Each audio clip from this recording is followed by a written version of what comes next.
Assalamu alaikum everyone. I am Tayyiba Kiran. I am clinical psychologist and I'm assistant director for research and development at Pakistan Institute of Living and Learning. Thank you so much for joining us today. We have structured today's agenda in a way that we will start with the recitation of Holy Quran. Then Professor Imran Bashir Chaudhry will give us a brief overview of our journey towards development of mental health policy for Pakistan. And after that, we have a few presentations on different topics. You will find these presentations interesting and insightful. And each presentation will be followed by a discussion.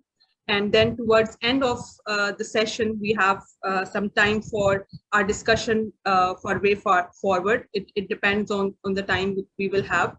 And I will now request Umair to start with the recitation of Holy Quran.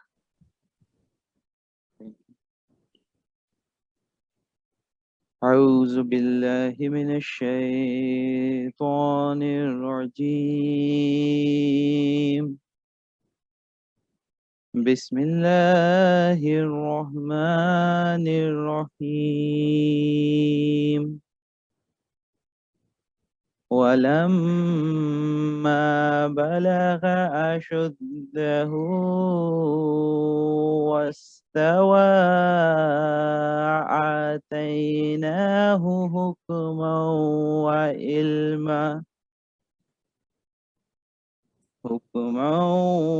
وعلما وكذلك نجزي المحسنين. Translation.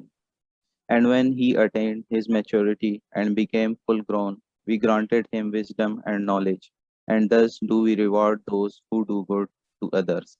और जब वो जवानी को पहुँचे और भरपूर जवान हो गए तो हमने उनको हिकमत और इल्म इनायत किया और हम नेकोकारों को ऐसा ही बदला देते हैं. सदक़ल्लाहुल अज़ीम.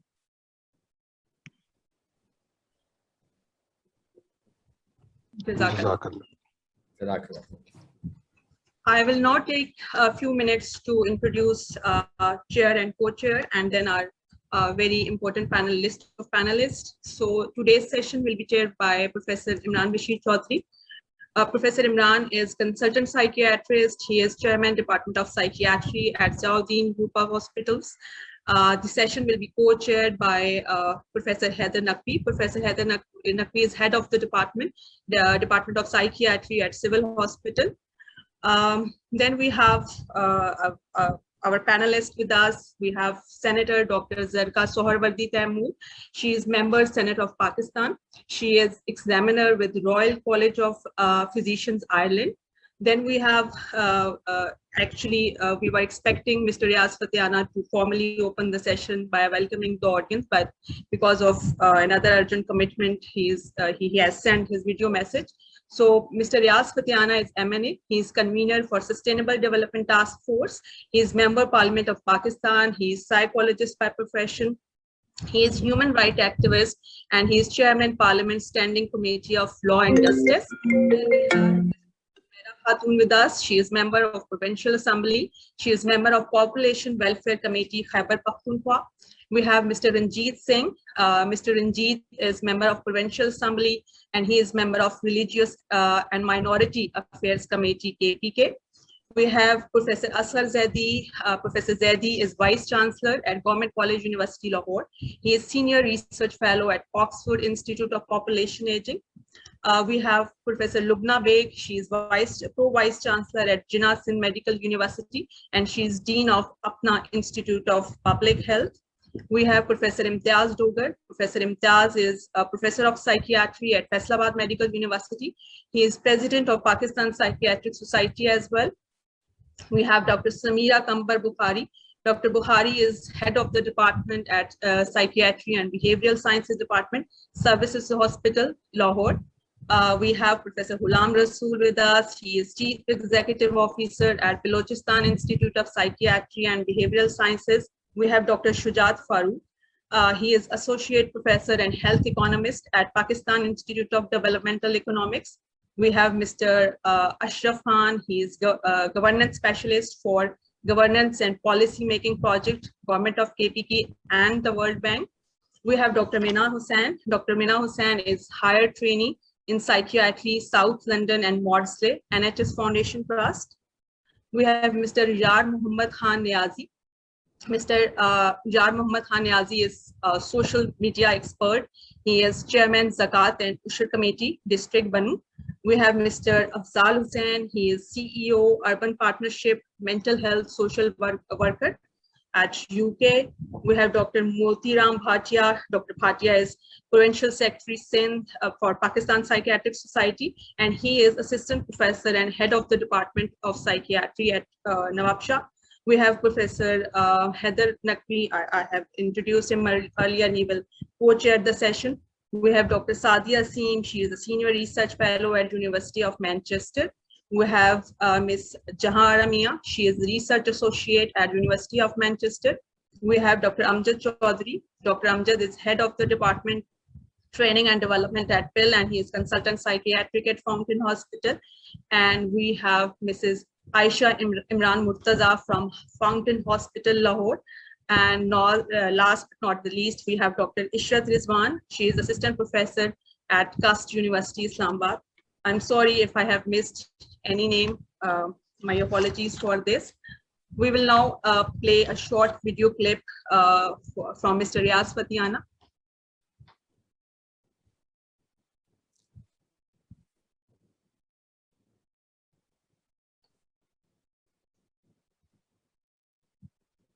If you remember last year in the presidency, we conducted a very good meeting there. Mr. Arif Alvi was our chief guest, and Dr. Nusrat and Hussain were present there. And we talked about mental health situation in Pakistan. Due to present scenario of COVID-19 pandemic, there is more need to strengthen our mental health position in Pakistan. Unfortunately, at present, there are only Punjab and Sindh who passed Mental Health Act, but there is no such a act or law or bill at present under discussion in the Parliament of Pakistan at federal level, not in Senate, not in National Assembly of Pakistan. So, if you remember, we decided that we should prepare a state-of-the-art private bill, and we will present it in the National Assembly, and later on we will join hand with government to produce and pass from National Assembly and later on from Senate of Pakistan. This will be our first mental health act in Pakistan. The previous exercise is still going on. There is need to finalize drafting of bill on mental health, number one. Number two, due to COVID-19 scenario and pandemic, this is directly linked with the Sustainable Development Goal 3. So there is need to provide willpower to patients, those who are under severe threat of COVID and they are separate them from their family and then from their friend due to quarantine. So they are suffering mental health illness. And if they feel depression and chronic depression and anxiety and of course isolation from society, this may kill them. This is proof that rather than to stay in hospitals, if you are with your family in your home, quarantine in your home, you get family and social support from your family members. So this is a need that we all person who are present here, like Mr. Jaz Alam, he is a very dynamic minister for human rights in Punjab. And I also welcome Senator Dr. Zarqa. She is just newly elected from Punjab province, from PTI. Dr. Hussain, Dr. Ziaulak, Vice Chancellor is there. I appreciate his presence. And Dr. Faisal Rafiq, Professor Dr. Asad, Professor Naseem, Professor Imran, and Professor Mirza, and Dr. Kirstein, and Dr. Bishra, Dr. MPA Adiba Hassan, and so many other colleagues who are here. I can't see you because I am in my constituency. This was very difficult to attend in person in the And somewhere today I'm also very busy and my consciously a long list of engagements. So here I would like to request you all that Parliament of Pakistan, National Assembly and Senate of Pakistan, as well as being convener National Parliamentary Task Force on SDG Sustainable Development Goal. And the third goal is very important. We all are on one page. We are all with you. Just prepare a state-of-the-art bill on mental health. We will present it, and we will also present in front of government.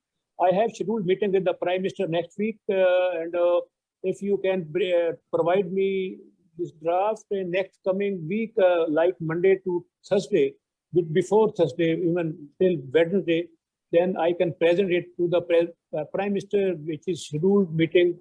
My meeting is scheduled on next Friday.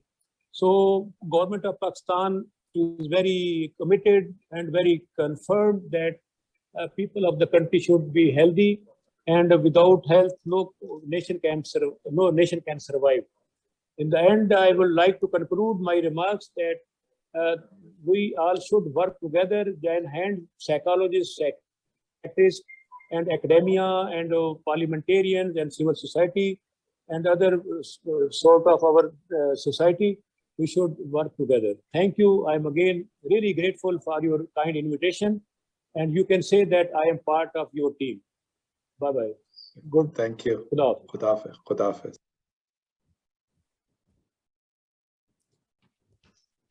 We are very thankful to Mr. Riaz Fathiana for his continuous support. I will now request Professor Imran Rashid Chaudhary to formally start the session by giving us a few glimpses from the journey so far. Over to you, sir. Thank you, Beta. Thank you very much. So, Bismillahirrahmanirrahim. मैं शुरू करता हूँ अल्लाह ताला के बाबरकत नाम से जो बड़ा मेहरबान व नहायत रहीम है. Assalamu alaikum and good afternoon to our UK colleagues. It's a very warm welcome to all our delegates, particularly हमारे senators, हमारे MPs, on behalf of Professor Naseem, Mr. Riaz Fathiana and Professor Nusrat Hussain. हमारे लिए ये माशाल्लाह बहुत ही exciting journey होती चली जा रही है. हम एक उसके we are at a pivotal point के अब हम we start to draft the mental health strategy and implementation plan. और हम आज इंशाल्लाह द आइडिया है कि हम कलेक्टिवली डिसाइड करें अपनी इस जर्नी को फॉरवर्ड के हमने आगे कैसे लेके जाना है. Hence the diversity of experience we have today. So कुछ लोगों के लिए टू ब्रीफली रिकैप, स्पेशली जो लोग हमें फर्स्ट टाइम आज ज्वाइन कर रहे हैं. हमारी ये जर्नी एक्चुअली सितंबर, इट स्टार्टेड इन सितंबर 2019. ये शुरू हुई थी royal college of psychiatrist London में, जहाँ वी हैड अ मीटिंग जो कि चेयर की थी प्रोफेसर लुइस एबलबी ने. वो उस वक्त जार थे मेंटल हेल्थ के इंग्लैंड के. ऑल्सो हमारे यहाँ जो people who join from here, Riyaz Fatiana यहाँ से फ्लाई करके गए थे. We had experts and leading eminent leads from Pakistan and UK, जिसमें प्रोफेसर नसीम थे, प्रोफेसर हुसैन थे, प्रोफेसर फरीद मनाज गए थे, मोहतर राना थे, and प्रोफेसर इम्तियाज डोगर थे, who's माशाल्लाह also the president of Pakistan Psychiatric Society, plus UK experts. उसके बाद so that was वो हमारी शुरुआत थी. फिर हम मार्च 2020 में, just before the COVID started, we held first all Pakistan Parliamentary Mental Health Summit. हमें एक honor था कि this was actually chaired and hosted by the President of Pakistan in the President House. At this event, हमें President of Pakistan ने task दिया था to draft and develop the mental health strategy and implementation plan. Now this was a great honor and a challenge which we took. उसके बाद we had started having our working groups meetings. The first one was immediately after that at हमने जो Pakistan institute of parliamentary services में किया था. Next slide. अच्छा, उसके बाद फिर हमने ये किया कि जो अप्रोच हमने ली थी अपने डिस्कशन ग्रुप्स में, वो एक लाइफ कोर्स अप्रोच थी. यानी कि हम प्री कंसेप्शन से शुरू करें और ओल्डर एडल्ट्स तक चले जाएं. So we cover the whole spectrum. अच्छा, देन इसके बाद we met a few months again. कुछ महीने पहले हम दोबारा मिले. ज़ाहिर है बीच में डिले था, कोविड था, everything was locked down, लेकिन a lot of work was going around behind the scenes, जो जिसमें पीरी की टीम बहुत डेडिकेटली इन्वॉल्व रही to gather evidence, reviewing literature, जिसको हम आपसे थोड़ा सा आज शेयर और डिस्कस भी करेंगे, जिससे आज की प्रेजेंटेशंस इन्फॉर्म हुई है। Next slide please. अच्छा, ड्यूरिंग दीज डिस्कशंस मैं आपसे कुछ जो अभी तक हमारे 2 वर्किंग ग्रुप्स हुए हैं उसमें जो अभी तक थीम्स हमने जो आए हैं, जो सामने आए हैं, I want to share those with you. So और ये हम एडल्ट यानी कि हम वर्किंग एडल्ट्स की बात कर रहे हैं। रिमेंबर हमारे डिफरेंट हम एज ग्रुप्स को कवर कर रहे हैं। सो जो वर्किंग एडल्ट की थीम्स आए थे उसमें प्रॉब्लम रिलेटेड टू वर्क थी, जिसमें अंडरपेड जॉब्स थी, स्ट्रेसफुल जॉब एनवायरनमेंट था, इनसिक्योरिटीज थी, लॉ एंड ऑर्डर सिचुएशन थी, और फिर कुछ कॉमन मेंटल हेल्थ प्रॉब्लम्स थे, जिसमें the ones that we come across more frequently, जिसमें साइकोसिस था, रिलैप्सेस थे, सेल्फ हार्म सुसाइड था, डिप्रेशन एंजाइटी था, एंड PTSD। Next slide. फिर we also talked about जो हमारी prevalent problems हैं mental health की systems के in Pakistan। Remember ये significantly underdeveloped है। So poor mental health system particularly हमारे rural areas में। फिर cultural misconception, क्योंकि हमारे ज़्यादातर concepts western model पे हैं, hence a lot culturally alienated। फिर we had discussions around spiritual and religious misconceptions. For example, can Muslims don't get depressed, mistrust in population towards medical approach, और medicalization of mental health, जिसमें हम बहुत बड़ा chunk हम psychiatrist को recognize करते हैं, लेकिन हमारी बहुत बड़ी जो manpower, हमारी जो resource है is psychologists in the country, which unfortunately is still not recognized but are valuable for our way forward। फिर उसमें कुछ solutions और suggestions आई, जिसमें destigmatization की बात हुई, particularly involving फिर GPs, mental health seminars किए जाएं, freedom to communicate हो, paramedical staff को involve किया जाए। We talked about culturally sensitive interventions, not the Western ones, जो हमारी adapted हों। We talked about engaging hard to reach population. हमने लोगों के fitness programs की बात की। We talked about training and capacity building in places like prison, और हमने जब last session में किया था even training of the judges and lawyers in the courts। हमने employee assistance programs की बात की थी, और बहुत सारी other programs जिसमें हम we talked about involving religious scholars and media experts as well। Next slide। Now हमने जो मैं आप behind the scene आपको कह रहा था काम हो रहा था, so a lot of work was going on, systematic reviews, evidence gathering पे हो रहा था, और जो हमने basic 5 theme systematic reviews के जो हमने अलाइन किए थे स्ट्रेटेजिक डेवलपमेंट गोल्स के साथ, उसमें demographic risk factors, socio cultural risk factors, environmental risk factors, neighbourhood risk factors और इकोनॉमिक रिस्क फैक्टर्स, और इसको हम आपसे over a period of time अभी भी शेयर करेंगे, और इंशाल्लाह इस ग्रुप से हम इसके बाद भी आपको अपडेट करते रहेंगे। Next slide. सो उसके बाद another major काम जो इन दोनों में होता रहा है पिछले कुछ महीनों में is mental health policy group। हम बहुत fortunate हैं कि one of the leading experts in the world, Professor Rachel Jenkins, जो कि Professor of Epidemiology and International Mental Health Policy हैं at the Institute of Psychiatry, King's College London, she's also a director at WHO। she has an expertise of developing and contributing to mental health policies and implementation plans in a number of countries, और वो हमारी weekly group meetings को lead कर रही हैं। So we've got leading world experts guiding us in developing the policies। Next slide। तो उसकी basis पे what we have done is we have adopted ये WHO की जो policy development का framework, उस framework में legislative human rights हैं, human health services हैं, finances हैं, budgeting है, हमने इस framework को adopt किया, और आज की discussion जो है इस फ्रेमवर्क के पे बेस होगी, और you will get small presentation इसके बाद on each and with a time for discussion. So next slide. I think so can we now हम आपको थोड़ा सा एक पिक्टोरियल जर्नी आपको बताएंगे अभी तक जो हमारी पार्लियामेंट्री मेंटल हेल्थ समिट की थी, and then we move on to our sessions. Thank you very much.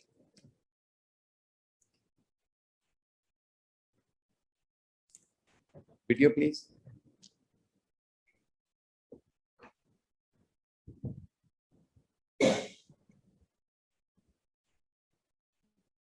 Thank you, Prof.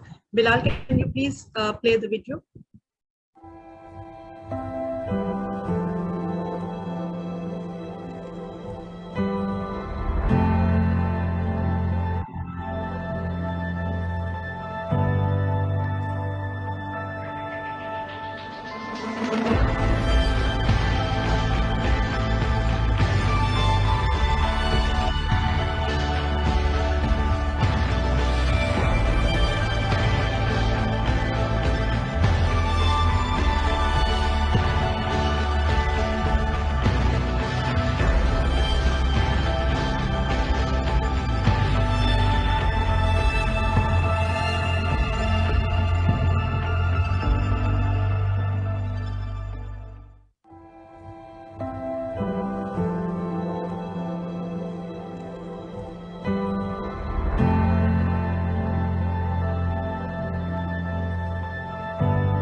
Thank you, Tayyiba.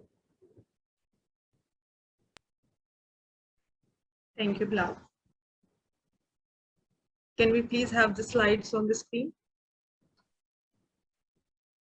So now we will start small presentations one by one on the areas mentioned by Professor Chaudhary.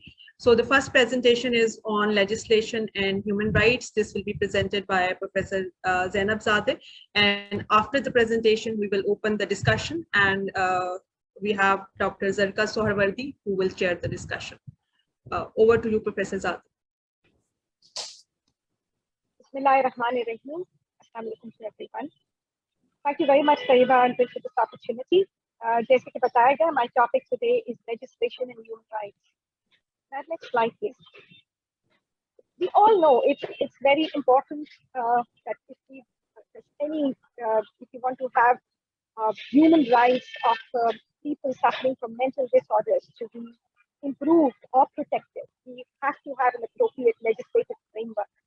And for that, it's important that we review what we have in the name of legislation in Pakistan, especially with reference to mental health. कहानी कुछ अगर मैं बताऊं कि पिछला जो भी हमारे पास legislation के नाम पे मौजूद था, that was Lunacy Act of 1912, which we inherited, जो हमें विरसे में मिला after the partition, जो based था detention of patients for and not on treatment. It had things which were not referring or taking into account confidentiality issues and informed consent issues.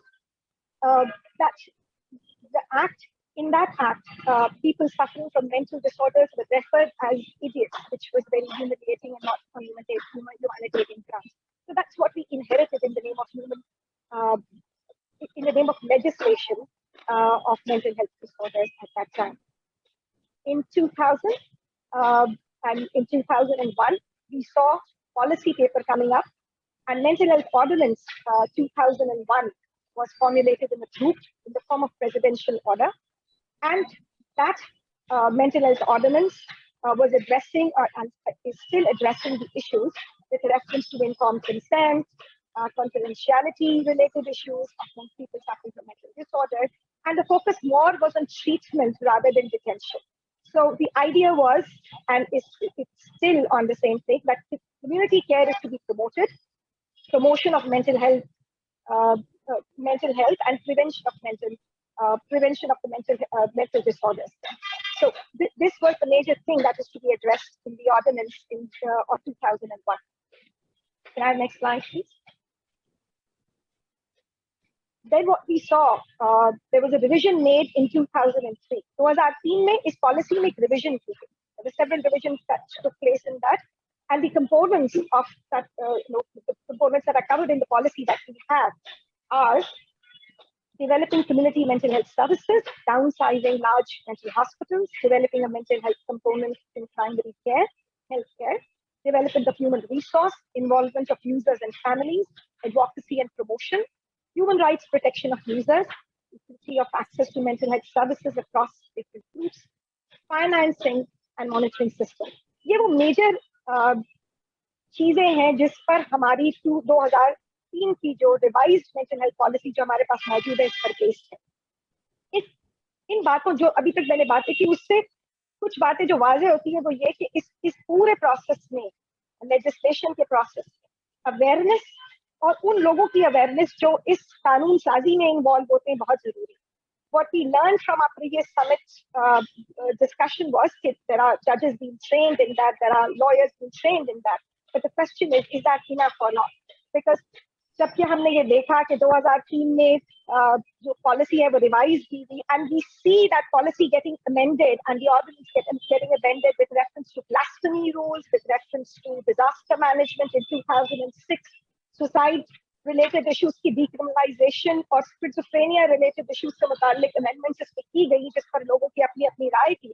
We keep on, we witnessed all these changes over the period of time, but at the same time we also saw that इस policy, इस ordinance के 10 साल बाद 2010 में ये सारी बातें जो federal mental health authority deal कर रही थी वो डिसॉल्व हो गई.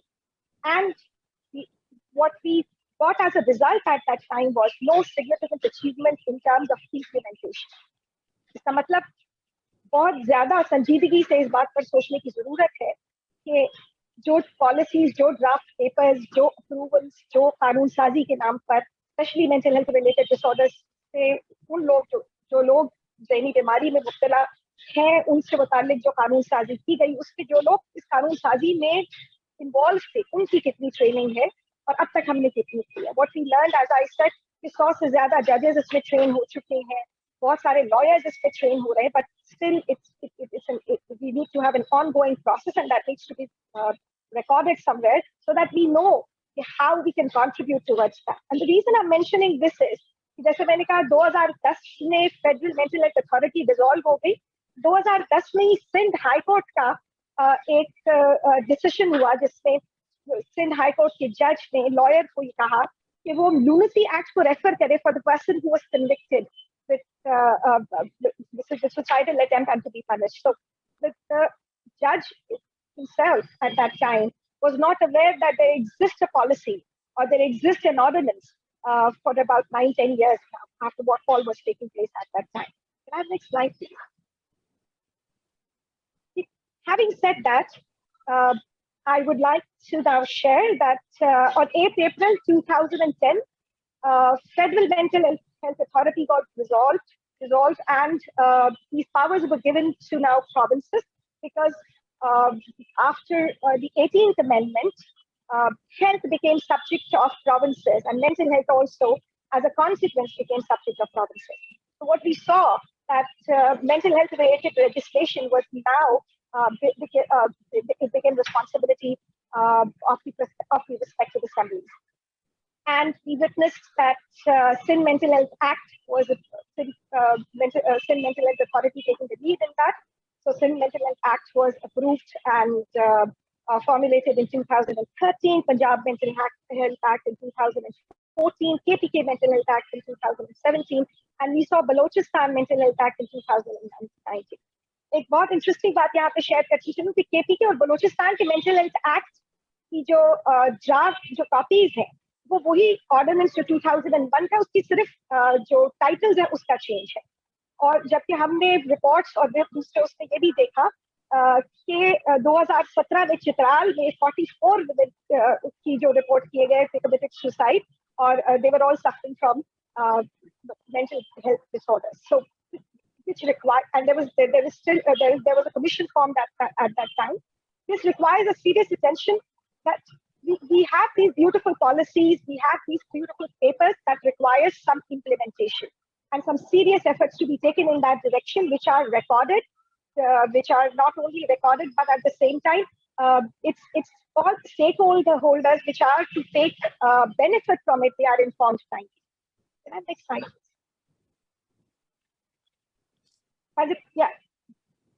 This is also something very fortunate that we have National Human Rights Review Body in place, which takes care of inspection of all mental health facilities. We have the Action Plan for Human Rights prepared by Ministry of Human Rights in 2016, which had 6 themes.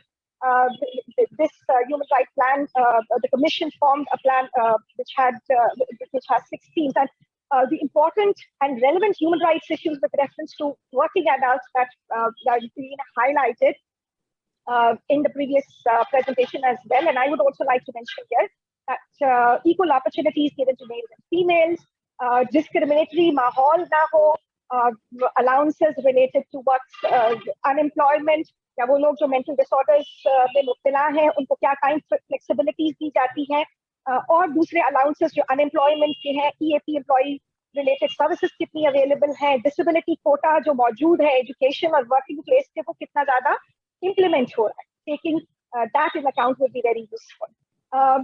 जो human rights के नाम पर हमारे पास papers मौजूद है with reference to mental health legislation, now in 2001 ordinance also we see that confidentiality and informed consent issues and cases of attempt of suicide are now being treated on more humanitarian ground, and treatment is being given. Can I have next slide, please? So, यहाँ एक और जो 2015 का एक supreme court का decision था, जिसको अब रिव्यू किया जा रहा है. There is this couple suffering from psychosocial disability, जिसको sentence of death किया गया. That issue is now being again reviewed, which is again an evidence that how informed our stakeholders are and how important it is that we really work in an organized fashion in improving the system. Finally, I would like to throw light on steps that we could take in order to strengthen the mental health policy. Few of the challenges that I would like to quickly mention here are हमारे पास कोई organizational structural system नहीं है, human resource की बहुत कमी है, social services और community services को बहुत ज़्यादा organized तरीके से नहीं हो रहे, legal issues और मुख्तलिफ और issues जिसका मैंने थोड़ी देर पहले भी जिक्र किया और बाकी लोग भी आगे जिक्र करेंगे. Those are very important and pertinent to be addressed. Discrimination के साथ साथ dissemination of information, dissemination of information में discriminatory issues कितने आते हैं उसका ख्याल रखना बहुत जरूरी है. Why? Because we are all working in silos. There are few important, very interesting things that are happening at different places. People are really doing good job, but those are not reported. People are not aware of that. So it's important कि हम इस चीज पर बहुत ज़्यादा ध्यान दें. There are financial issues that needs to be taken care with reference to budgeting of it. To sum up my talk, finally, I would like to say कि जब तक जो काम हम कर रहे हैं इसमें वो मिलकर करने का भी rise together का aspect नहीं आएगा, जब तक हम अपनी हिरत को गुलामी से आजाद नहीं करेंगे. किस गुलामी से? Intellect needs to be free from that slavery which is of holding the information and not sharing it with open heart, spreading it in a way that becomes beneficial and effective for people. We'll not be able to really make difference and benefit people who are suffering from mental health disorders. Thank you very much. Thank you so much, Professor Zadeh. We have Dr. Zarka Soharwardi with us. Ma'am, if you can please initiate and chair the discussion for this section. Thank you very much. I'm honored that you've given me this opportunity to be here. Do you want me to speak now or later? Now would be good. You're chairing it, okay. So because we know actually time is difficult to stay, but we really appreciate your input. This is something very close to my heart, and I'm an activist for mental health in Pakistan and globally. But and I've heard what all the other members have said and their experiences. The way I look at mental health, mental health was one of my first loves, and my first specialty was internal medicine. And then the second was occupational medicine, and now I'm practicing aesthetic dermatology. The point being that mental health is the basic in whatever we are doing in medicine or otherwise. So मेरे ख्याल में हम mental health को सिर्फ एक silo में डाल देते हैं, as one of your speakers has been saying. We need to increase the scope of mental health. और अब in this day and age, when with the digital technology, with the information revolution, I see not just people with psychosis and neurotic problems, but our entire young generation has severe anxiety issues, and all of us know that the WHO figures are alarming when you look at them, when you see their projection of mental health diseases in 2030. They are saying almost 30% of people will have mental health issues, depression, anxiety, etc. And in 2050, it may go up to 50% or more. So the point is that I think we need to spread awareness. First of all, I mean, the legal aspects and the human right aspects are there, but with the lack of awareness, we can't do anything. We need mental health at the community level. I have colleagues who are working for the last 26 years in community mental health in a district of Punjab near Chakwal. And the number of mental health issues they see in the common visitors to their clinic, it's amazing. So I really think that having one psychiatrist for 40,000 people or more or less, I think the scope of mental health has to go beyond the psychiatrist, beyond the psychologist. I think it has to be there in our, not only at the level of medical education for all doctors, but also we need to spread awareness, because सबसे बड़ा issue to mental health के साथ, it's a taboo. Nobody wants to accept they have a mental health issue. You know, I tell my clients and my family that I have gone to psychologists all my life. When I was raising my children, I would ask them what needs to be done, and they would say, yeah, you know, if you have a boy, before he comes of age, you have to talk to him about sexuality, you have to talk to him about drugs, you have to talk to him about alcohol. So I learned all these things by talking to people who were specialists, but then I had access to them. But then these things are not discussed in Pakistani society. So I really feel that we need to, and you know, with this, with Pakistan being a proxy center for so many countries, we have fifth generation warfare here. We have proxy wars going on here with. We've seen them for the last 20 years, and they're going to become more aggressive in the next few years. And we see it right now. So how are we going to deal with that? We've seen the Sialkot lynching, which was a case of dehumanization. We've seen the issue of the lawyers who went and attacked the patients at PIC. So, and not even a single lawyer was even called out, let alone their license being taken. So what are we doing about these things? So I think there really has to, I mean, this is a great initiative that you're doing, and we need to spread the word, but really then we must come up with a plan to sort of inculcate this. Perhaps we have to come up with a different name. You know, mental health is something nobody likes. I've been trying to talk to people, as soon as they hear mental health, they say, oh, that's not on. We don't want to talk about, we are perfectly fine. And you know, wo jo Pakistani जो हम एक resilient nation का label अपने ऊपर लगाते हैं, तो resilient nation तो है, but we have severe mental health issues which need to be discussed, which need to be brought out of the box, and when you talk about things, things become better. So I would really be looking at I would like you to give me once at the end of your discussion what you need from my end. How can I help the issues? But yeah, and I'm seeing Munazza Ubaid is saying that schools, yes, absolutely. So life skill development amongst children in schools is extremely important. And I think that is where we should focus our energies, because wo jo, you can't teach an old dog new tricks. So purane walon ka to kuch nahi kar sakte, but the new 68% of our population is below the age of 30. So we need to start focusing on schools, yes, and parents, as Munazza has pointed out again, parents, but parents have to learn parenting. Pakistan mein to parents don't parent their children. They think parenting to phone karega ya TV karega. वो तो समझते हैं कि हमारे बच्चे हमसे ज्यादा जानते हैं. Parenting तो हमारे मुल्क में लोग करते ही नहीं है. बच्चों को, मेरे पास क्लाइंट्स आते हैं, वो कहते हैं जी ये मेरी बेटी, इसको समझाएं कि कुछ नहीं खाती, तो मतलब ये गंदी चीजें खाती है, because it is the parents' job to teach the children how they should live. But Pakistan mein our parents don't do parenting.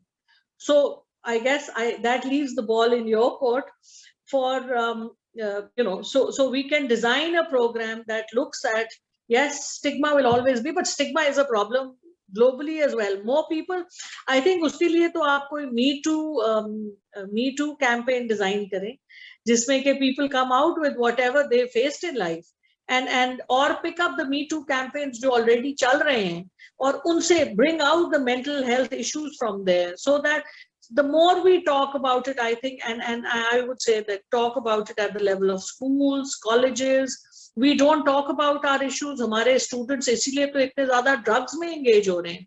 मुझे I was at an event for tobacco a week ago. People were telling me कि जी आप लड़कियों में rate of smoking बहुत बढ़ गया है. तो मेरे साथ मौलाना ताहिर अशरफी थे. मैंने उनको कहा, भाई आप सुन्नी लड़कियों को कम से कम मस्जिद में नमाज तो पढ़ने दें.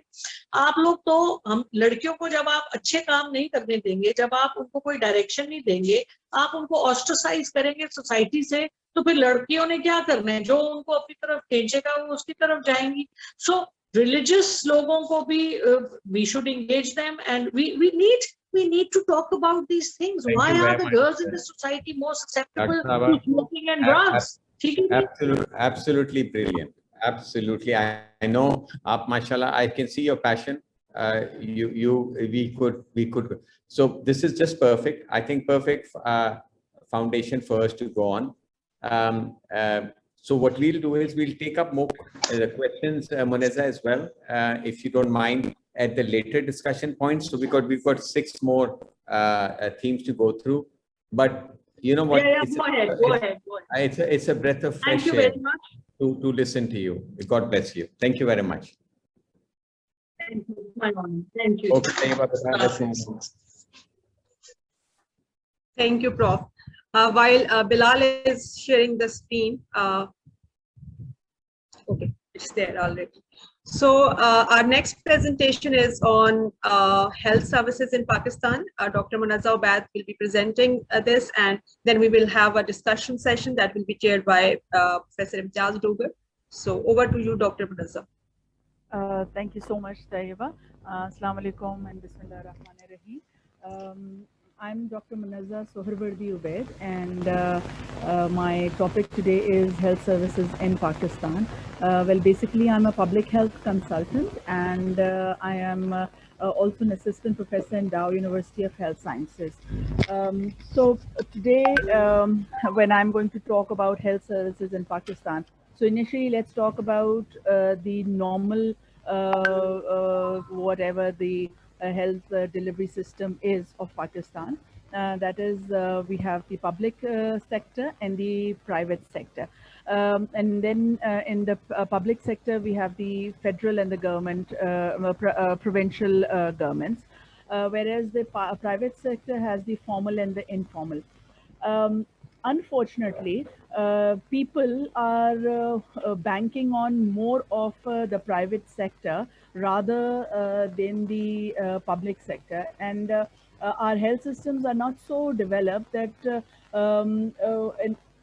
like, you know, world over it is like this, that people, may it be of any cadre, of any socioeconomic status, they would they go to their public sector primary healthcare centers. But here, for example, if we talk about the elite class, or if we talk about lots of people, they get the health services through out of pocket, and 70% of the people are acquiring it through the private sector.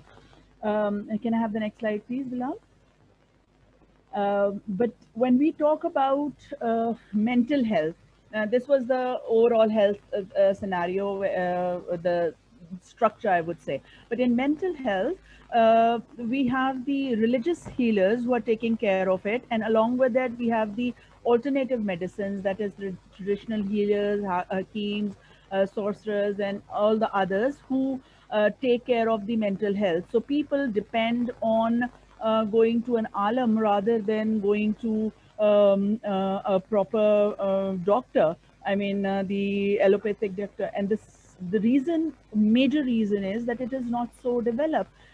We have this primary healthcare system and the basic health units which do not cater for it. So at the end of the day, either they have to go to a private sector or they have to go to the alternative medicine, which includes the religious healers. Next slide, please. We have this triangle on my left, which has the basis of primary health care center care, then the secondary, and then the tertiary. This is how it should be, that we should have major cases, taken care of at the primary health care center and further on. But unfortunately, we are working this way, that our primary healthcare centers are working minimally, and the other way around, that the tertiary care is taking the burden, which of course increases the burden of the whole health system. Next slide, please. When we had this Alma Ata Declaration way back in 1978, all these essential components of primary healthcare centers, when they were defined, we had a sector of mental health which was part of maternal child health care. And unfortunately, that has at this point also not been so much so inculcated in the system. Next slide, please. These are a few statistics. 5 mental hospitals all over Pakistan. Okay, if we talk about, ideally, if it should be like this, that we say that it should be taken care of at the primary health center, then also 5 mental health hospitals all over Pakistan. I don't think that's enough, And then when we talk about the inpatients, we talk about the community-based hospitals. Just have a look. Community-based psychiatric inpatient units are 624 for all over Pakistan. That's really, really not, fair with the scenario when we're saying this. Can I have the next slide, please? Here are a few more statistics in a pictorial form, that the expenditure towards mental health is only 0.4%, and out of that, 11% is given to mental hospitals, whereas there's not much talk about the primary healthcare centers, right? If we have a look at this,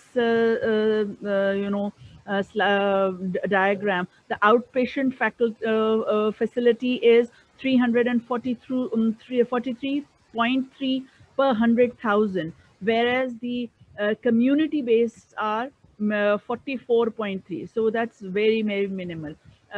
Next slide, please. We have the inpatient care versus outpatient care. So that's a good thing that inpatient is a little less and outpatient is more, so that we can sort of get cater for it at a baseline and then sort of deal it there. But then again, we should have more primary healthcare centers where they can be filtered. Next slide, please. So my recommendations are to have a organized service in terms of catchment and service areas. Proper allocation of resources are needed. Basic health units should be more accessible. And last but not the least, when we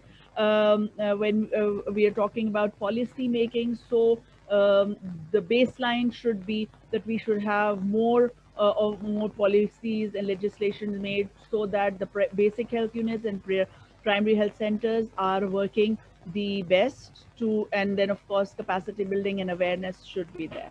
Thank you so much. Thank you so much, Dr. Munazza.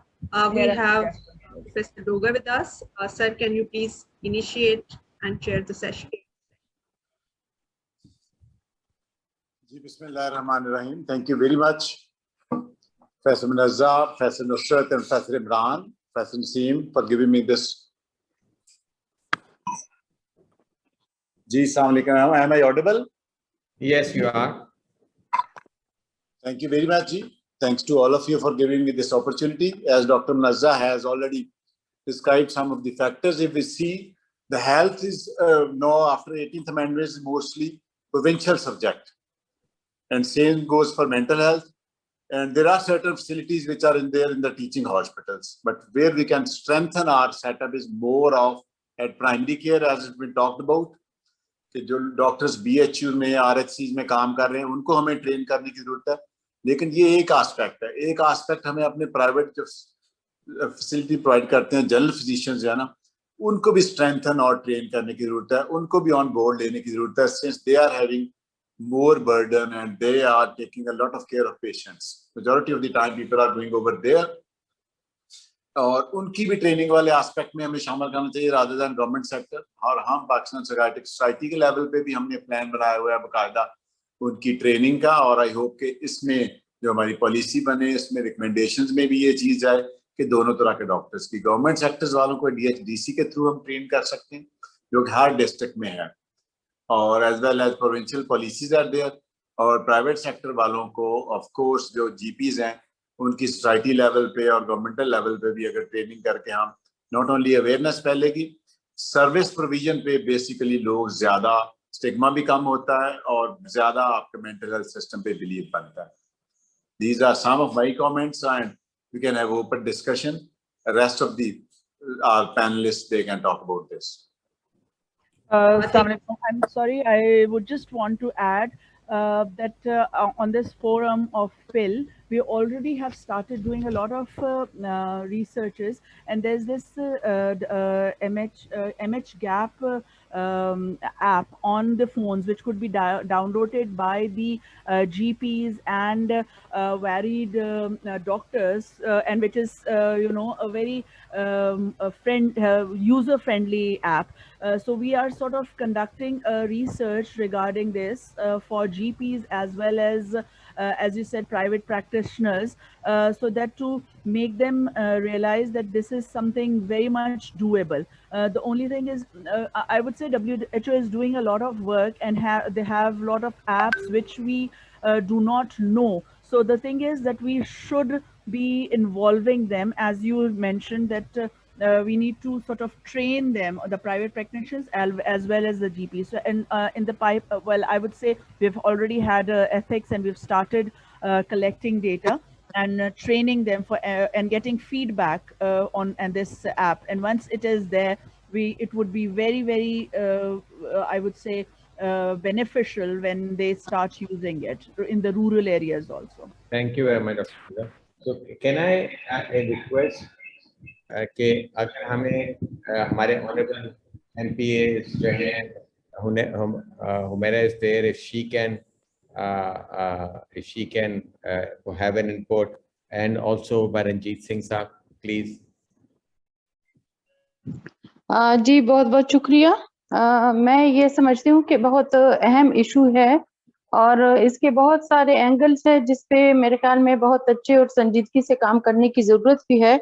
और मसाइल तो corona से पहले भी थे, लेकिन मेरे ख्याल में कोरोना के इस सूरत हाल के बाद जो है अब बहुत तेजी के साथ इसमें इजाफा भी हुआ है. कुछ इश्यूज जो यूथ के हवाले से भी आए, ये भी एक बहुत यानी इस लिहाज से एक दर्दनाक हकीकत है कि यूथ के अंदर भी बहुत ज्यादा मसाइल जो हैं वो दिन ब दिन उसमें इजाफा हो रहा है, जिसमें आइस जो है वो एक बहुत तेजी के साथ यूथ के अंदर उसमें लोग मुब्तला हो रहे हैं बच्चे. बहुत ज्यादा एक अलमिया है कि मेरे ख्याल में एक मेंटल हेल्थ को जो है उस तरह से सीरियस लिया नहीं जाता जिस तरह से ये एक सीरियस इशू है. और इसके साथ साथ ये भी एक मसाइल है कि जिन घरों के अंदर इस वक्त शिज़ोफ्रेनिया के या इस तरह के पेशेंट्स हैं, मेरे ख्याल में वो पेशेंट्स बजाते खुद उनका करना या उनकी फिक्र करना एक बात है, लेकिन उसके साथ साथ जो उनका पूरा माहौल और उनके घर वाले जो सफर होते हैं या उन पे जो उसके इम्पैक्ट्स पड़ते हैं, मेरे ख्याल में वो भी अगर हम इसके साथ साथ उसको भी उस दूसरे एंगल को भी देखें कि उससे हमारे माशरे के अंदर जो है वो इस एक फर्द या एक खातून या एक मर्द की वजह से या एक बच्चे की वजह से जो घर के आपके खानदान के 7-8-10 लोग होते हैं, वो उनकी लाइफ में कितनी बड़ी तब्दीली या कितने मसाइल उठते हैं.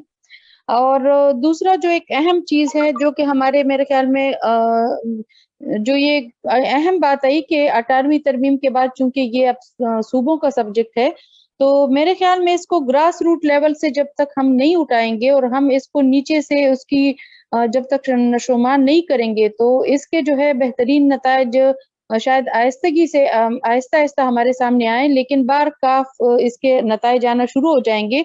और उसके लिए हमारे पास गवर्नमेंट और प्राइवेट स्कूल्स हैं जिसमें हमें एक प्रोएक्टिव एक्टिविटीज जो हैं वो बच्चों को कराना, जैसे कि डॉक्टर साहिबा ने कहा कि यहाँ पे पेरेंट्स भी जो हैं वो उस तरह से रोल बदकिस्मती से अब पाकिस्तान के अंदर भी वो प्ले नहीं हो रहे।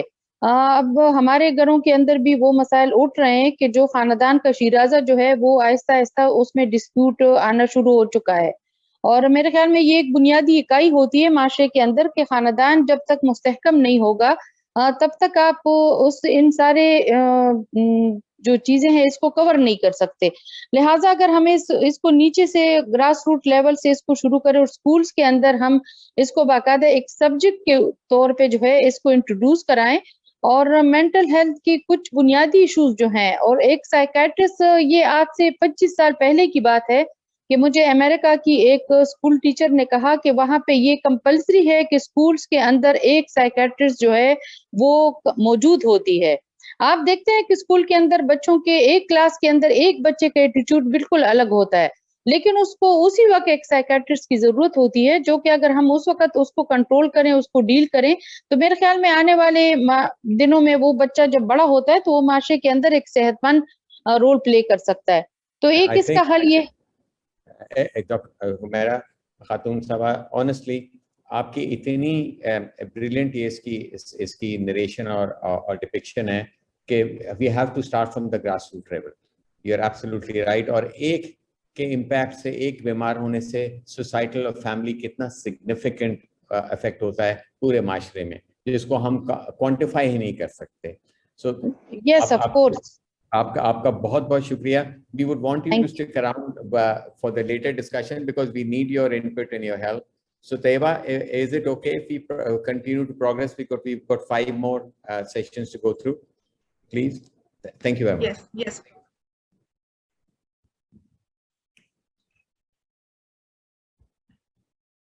So the next presentation is by Usman, and Usman will talk about monitoring, evaluation, and research. After the presentation, we will have a discussion session that will be chaired by Professor Asghar Zaidi.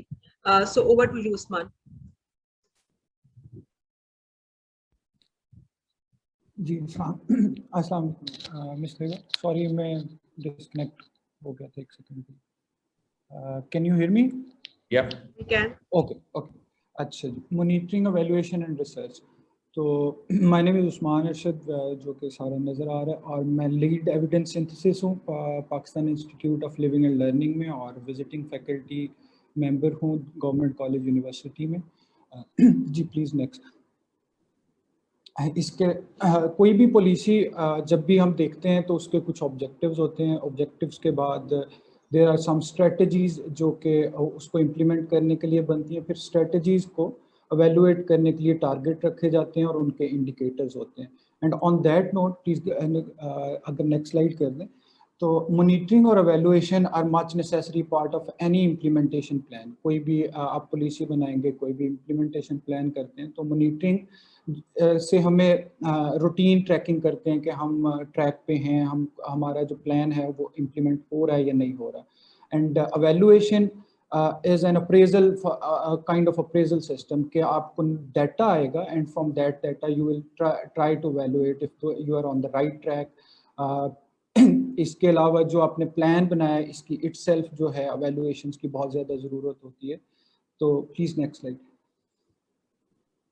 ये एक checklist है जो अभी हम, क्योंकि Pakistan mental health policy बनाने की कोशिश कर रहे हैं, तो WHO की एवेलुएशन ये चेकलिस्ट है जिसका ये एक फॉर्म आपके सामने है। And it's a 6 pager which we have to follow. जब भी हम इंशाल्लाह ताला पॉलिसी का डॉक्यूमेंट तैयार कर रहे हो तो we have to follow all this procedure. जो आप स्लाइड्स भी देख रहे हैं, तो इन सारी चीज़ों के बारे में देयर आर क्वेश्चंस कि आप ह्यूमन रिसोर्सेज को क्वेश्चन कर रहे हैं या नहीं कर रहे। आप लीगल राइट्स को अपने एवेलुएशंस में लाए। क्या ये जो हमारा आज की मीटिंग है, even there are questions about it कि कंसल्टेशन कितनी हुई। So it's a much necessary process कि हम अपनी ये जो मेंटल हेल्थ पॉलिसी है इसको भी एवेलुएट करें, और इसके अलावा जो भी हमारी आगे हम प्लान्स तैयार करें इसको इम्प्लीमेंट करने के लिए. For that we need evaluations. Please next. अच्छा जी, framework for setting up and conducting evaluation. ये यहाँ से हमारा जो मेन काम होगा वो शुरू होता है कि हमें अपना स्कोप और पर्पस क्लैरिफाई करना है. बिकॉज हम एवेलुएटर्स, एज एन एवेलुएटर मुझे ये डिसाइड करना होगा कि where to put in money, कहाँ पे मेरी कॉस्ट इफेक्टिवनेस आ रही है. तो इन सारी चीज़ों को तो मुझे अपने स्कोप को बहुत ज़्यादा, और for what purposes I have to take decisions, कहाँ पे मेरे कहीं अगर प्रॉब्लम्स आ रही हैं तो how I am going to get back to my plan, और मैं दोबारा से री एवेलुएशंस करके कैसे आगे मूव फॉरवर्ड कर सकता हूँ. स्टेप 2, एवेलुएटर्स एंड फंडिंग को आइडेंटिफाई करना है कि कौन एवेलुएट करेगा इस प्लान को. अभी पाकिस्तान में जैसे हम बात कर रहे थे पहली डॉक्टर मुनज़्ज़ा वाली स्लाइड्स में, there are figures of 400 psychiatrist availability, और आगे एक और रिपोर्ट के मुताबिक 500 भी हैं. तो we don't have the exact figures. तो हमें ये कैपेसिटी बिल्ड करने की बहुत ज़्यादा भी ज़रूरत है कि एवेलुएटर्स कौन होंगे. फॉर एग्जांपल गवर्नमेंट बॉडीज़ होंगी, या आप इंडिपेंडेंट रखेंगे, या कोई इंटरनेशनल एवेलुएटर्स आपने रखने हैं, एंड और उन सारी चीज़ों को फंड कौन करेगा. Then number 3, assessing and managing ethical issues. क्योंकि हम पॉलिसी की जब भी बात करते हैं तो ये गवर्नमेंट एजेंडा है, ओवरऑल पूरे मुल्क का एजेंडा होता है. तो for that we need to consider all this things कि पब्लिक पूरी एक गवर्नमेंट पॉलिसी के अंडर आएगी. तो अगर हम एग्जैक्टली उनके एथिकल इश्यूज और ह्यूमन राइट्स को मैनेज नहीं कर सकेंगे तो then that would be a problematic policy also, and itself अगर इम्प्लीमेंटेशन हो जाएगी तो उसमें वो रिपोर्ट भी होना शुरू हो जाएंगे. I'm going to talk about number 4 and 5 on the next slide. Please, अगर आप next slide. अच्छा जी, monitoring and evaluation operational framework, which जो कोर है आपके सारे काम की, जो मॉनिटरिंग का काम होता है. इसमें inputs, outputs, outcomes and impact. These are 4 major parts. Inputs में governance, financing, infrastructure, health workforce, जो ह्यूमन रिसोर्सेज की आगे बात भी होनी है, बजटिंग की भी बात अभी रहती है, वो फाइनेंसिंग की. गवर्नेंस की हम बात करें तो हमें फेडरल बॉडीज जैसे सेनेटर साहिबा आई हुई हैं. तो इस तरह की फेडरल बॉडीज कौन सी ऐसी बॉडीज होंगी जो हमें गवर्नेंस, जब ये इनपुट मिल जाएंगे इस पॉलिसी के लिए हमें, then we need to evaluate. अच्छा जी, हमारे आउटपुट्स क्या होने हैं. फॉर एग्जांपल इंटरवेंशन, एक्सेस और सर्विसेज रेडीनेस कितनी हम कर सकते हैं, and on that basis we are going to decide कि हमारा इम्पैक्ट क्या हुआ है, कि हमने कितने लोगों की लाइफ को इम्प्रूव किया, कितने लोगों तक एक्सेस को बढ़ाया, और ऑल दीज थिंग्स. ये जब सारा कुछ हो जाता है, then there is analysis and synthesis part, जहाँ पे आपको डाटा जो मैं बात कर रहा था कि फ्रॉम डिफरेंट सिस्टम्स जो आपने प्लेस किए होंगे कि आपको डाटा मिलेगा, and on that basis you will analyse and synthesise your data कि whether your plan was successful, किस इंडिकेटर पे आपको कितना इनपुट मिला, और किस इंडिकेटर ने कितनी improvement lie. And after that there is always going to be a part के communication and use, जो डॉक्टर ज़ैनब भी मेंशन कर रही थी कि हमें बहुत ज़्यादा ज़रूरत है कि हम आपस में कोऑर्डिनेट करें और सारा जो है अवेलेबल करें डाटा जो भी हम काम करें. So we can produce those reports. Please next. अच्छा, these are the research methods. Just to mention कि कोई हमें एक्स्ट्रा नया कोई रिसर्च मेथड इंट्रोड्यूस नहीं करना है इसमें. इसी में जो हम ऑलरेडी अपने research method experimental, quasi experimental, non experimental designs होते हैं, वही यूजुअल पैटर्न में चलते हैं. इसमें डेटाज में रूटीन डाटा, स्टैंडर्डाइज्ड इंस्ट्रूमेंट्स और क्वालिटेटिव डाटा स्ट्रक्चर्स हैं, और उसके बाद डॉक्यूमेंटेशन रिव्यूज. Please next. अच्छा, economic evaluation which is the much necessary part, कि आप इसकी बेस पे आपने ये डिसाइड करना है कि कितनी कॉस्ट इफेक्टिवनेस आई है. और there are 4 types of economic evaluations: cost minimisation, cost effectiveness, cost utility analysis और cost benefit analysis. Please next. अच्छा, वे फॉरवर्ड. मैं इसके लिए थोड़ा सा टाइम बचाने की कोशिश कर रहा हूँ. फंडिंग एवेलुएशन हमें बहुत ज़्यादा ज़रूरत है कि हम जो भी अभी 0.4 फॉर एग्जांपल बात हो रही है कि बजट लग रहा है, तो वो कहाँ लग रहा है. We need those reports. कि अगर वो ह्यूमन रिसोर्सेज के लिए ज़्यादा लग रहा है या फैसिलिटी डेवलपमेंट्स के लिए लग रहा है, और कहाँ पे ये हम इंटरवेंशन डेवलपमेंट पे कर रहे हैं या नहीं कर रहे। इसके अलावा ये है कि फंड मज़ीद ऑप्शंस हम कहाँ से ला सकते हैं पैसे। इसके बाद हमें ट्रेंड अपने एवेलुएटर्स की ज़रूरत है जो कि अनबायस्ड तौर पे एक रिपोर्ट दे सकें। इसी सिलसिले में ये है कि हमें कैपेसिटी बिल्ड करने की बहुत ज़्यादा ज़रूरत है। हेल्थ इंफॉर्मेशन सिस्टम्स को इम्प्रूव करने की ज़रूरत है, जहाँ पे हम फॉर एग्जांपल पब्लिक हॉस्पिटल्स में, गवर्नमेंट हॉस्पिटल्स में ये हेल्थ इंफॉर्मेशन सिस्टम्स प्लेस हैं और हम इन्हीं को मेंटल हेल्थ के लिए भी यूज़ कर सकते हैं। And then we need to develop reports which needs to be disseminated on the regular basis, और इसकी एक मे बी मेंटल हेल्थ की अपनी एक रिपोजिटरी बन सकती है जहाँ पे हम ये सारी चीजें कवर कर सकते हैं। जी thank you. Thank you Usman. Over to you, Professor Hassan Zaidi. Thank you so much, Dr. Usman Arshad. You have highlighted all the aspects so elegantly and coherently that I don't need to comment on it. But most of your talk is of very technical nature, where you're talking about what systematic methods we need to adopt to be coming up with a good monitoring and evaluation system, and thus, as a result, a good news. I think I need to, I'm taking on my role, and perhaps the color of my hair will warrant that I take a more substantive, bigger picture analysis. In Pakistan, the major deal, and that's Senator Zarqa Sohrawardy also said, the major deal is the stigma. And I will link it to ultimate objective of good policy making. All monitoring and evaluation is about good policy making, that at the end we come up with a better policy every time we do monitoring and evaluation. And all good policies rely on research as well as monitoring and evaluation. So this whole idea of mental health having a strong stigma, and that's one aspect, even when people identify that there is a mental health issue.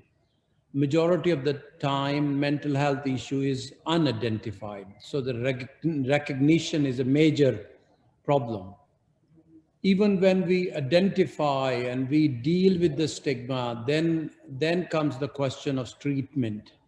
And even there, we face serious problems. We just heard that only 5 hospitals are all across Pakistan with a specialization on mental health. So all of this becomes very important that we keep an eye on the bigger picture. Coming back to our topic, I think research is the key, and research that is evidence-informed and that is indigenous. So that's the first step.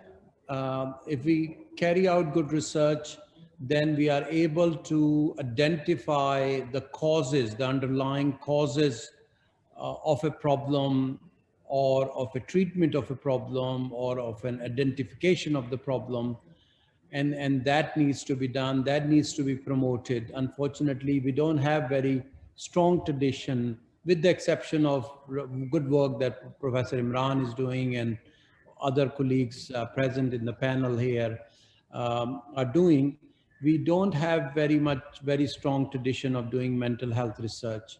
So in that respect, this new team that we have been forming and putting money, putting funding requests to National Institute of Health Research in the UK, NIHR, towards brain health in Pakistan, that would be a significant step forward in our research.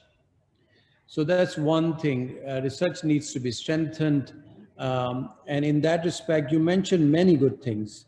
In the next step of monitoring and evaluation, in particular, I like your distinction, and that we see in many strategies, the differentiation between inputs, outputs, outcomes, and impact. It's the impact that we are ultimately seeking for. Everything else is a little detail. So what societal impact do we want to create? And for that, we need a baseline position. What is the current situation? Can somebody tell me whether there is a good mental health survey which could tell us prevalence of different forms of mental disorders in Pakistan? If not, then we don't even have a baseline position to measure our progress in our mental health policy. So that needs to be put in order. Commitment, communication, these are two C's that came through from your presentation. And I think today's session is one strong indication how committed we as a group are. And then we need to communicate this with our senators, with our MPAs and all that. Thank you so much for this opportunity. Thank you very much, Professor Asudati. As always, your mashallah inference and deductions are brilliant. Thank you very much. So Tayyiba, let's move on. I think because we've got 4 more sessions to go and take it from there. Thank you, sir. So our next presentation is on budgeting and financing. We have Mr. Mohsin Hassan Alvi. He will give the presentation, and then we will have Dr. Shujat Farooq. He will chair the session. Over to you, Mohsin.